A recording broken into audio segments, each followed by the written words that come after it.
Eu sou o Índio e vou me apresentar. Represento os pioneiros antigos. Aqui foi o meu lugar.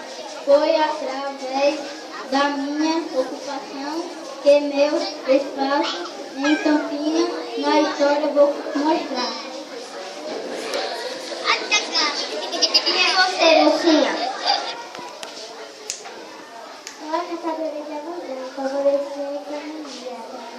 Muito trabalhando todo dia. Foi desse jeito na história que o Senhor te deixou a casa e hoje eu escrevi.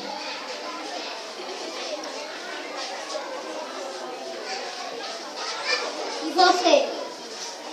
Imagine quem sou eu. Sou comerciante corajoso, que saía do sertão, com trocos de burros cansados, carregados de algodão. Sou famoso apenas muito. E vim me vender em Campinas, Ouro Branco e tudo. Essa é minha apresentação da minha turma. E esse é um livro coletivo que toda a turma construiu. O livro chama-se Origem de Francisco, que fala de um menino que mora no Jardim Paulistano. Não foi escolhido não na turma, mas através de uma votação.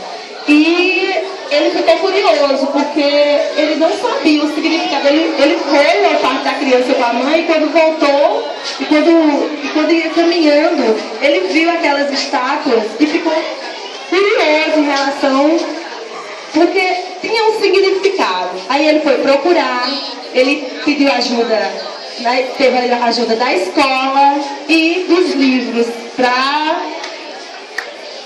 que essa curiosidade seja resolvida. E